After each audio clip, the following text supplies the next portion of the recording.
What we have all known, and Planned Parenthood for certain has known, is that we can never take for granted that any of the gains that we have achieved will be permanent. We cannot go backwards, and we cannot tolerate a perspective that is about going backward. I'm David Daleiden, and I'm the founder and project lead with the Center for Medical Progress. 5 years ago, my undercover videos caught Planned Parenthood's top leadership trafficking and selling the body parts of aborted infants. America's biggest abortion business was desperate and furious, so they turned to their political patron, then California Attorney General Kamala Harris, for help. She's standing beside us, strong. At Planned Parenthood's special request, Kamala Harris targeted me to punish and silence my message about the abortion industry and fetal trafficking. I'm not the first person to ever record undercover video in California. Local news reporters routinely record and publish undercover video exposing factory farming, corrupt medical practices, and unlicensed marijuana vendors. Yet somehow, I have become the first person to ever have the California video recording law enforced against me for news gathering. We will celebrate the fact that we know how to fight. We will celebrate the fact that we are prepared to fight. Kamala Harris met in secret with a group of California Planned Parenthood executives in Los Angeles in March 2016, while she was running for U.S. Senate and promoting Planned Parenthood in her campaign. Action items from the meeting show that they discussed Planned Parenthood's legislative agenda in California, as well as Planned Parenthood's lies that my videos contained threats, with 2 of the Planned Parenthood witnesses in Kamala Harris's investigation present at the political meeting. Less than 2 weeks later, Kamala Harris sent 11 California DOJ agents to raid my 1-bedroom apartment, with explicit instructions from Planned Parenthood to seize the computer and video equipment that I was using to publish the undercover videos. California Penal Code 632 prohibits secretly recording a confidential communication without the consent of all parties, and defines confidential as a communication that you cannot reasonably expect will be overheard by other people.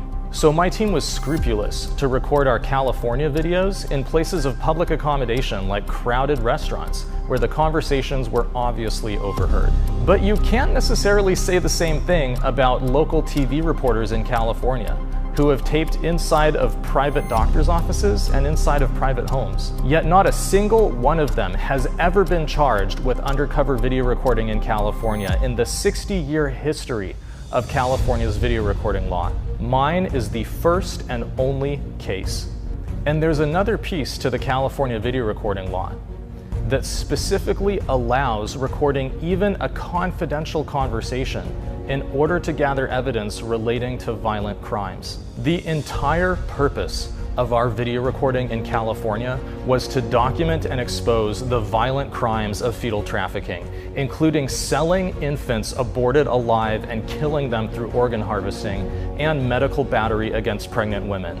If those aren't crimes of violence, I don't know what is. But Kamala Harris's investigation never even considered our purpose or addressed those crimes, even though local Southern California law enforcement prosecuted and shut down 2 of Planned Parenthood's business partners based on my video recordings. By the way, those business partners, the Da Vinci companies, they actually admitted guilt in a $7.8 million settlement for illegally selling body parts from abortions at Planned Parenthood Orange County. Who was the top abortion doctor for Planned Parenthood Orange County supplying those body parts? Dr. Jennifer Russo, one of the participants in the March 2016 meeting with Kamala Harris and one of the Planned Parenthood witnesses. You have to wonder, if I had been investigating unsafe grocery handling practices, animal abuse, or unlicensed gun sales, would Kamala Harris have ever thought to pursue video recording charges against me?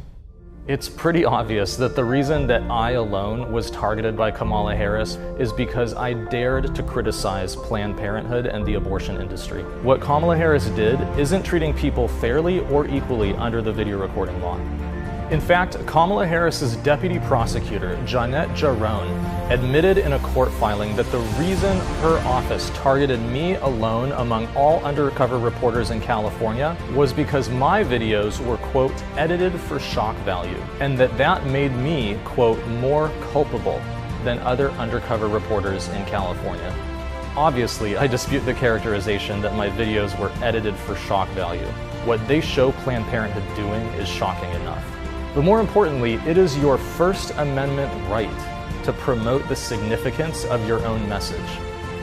When she said that I was targeted because of the content of my videos, Kamala Harris's deputy prosecutor admitted that the reason that I was targeted and I alone was to punish what I have to say. Planned Parenthood sells baby parts. That's why I'm suing Kamala Harris, the California Attorney General, Planned Parenthood, and others in Los Angeles federal court for conspiracy to violate First Amendment civil rights. This is crucial to defend the First Amendment rights of all Americans to report on issues that matter and to listen to what we have to say to each other without fear of government punishment. Selling body parts is a crime. Reporting on it is not.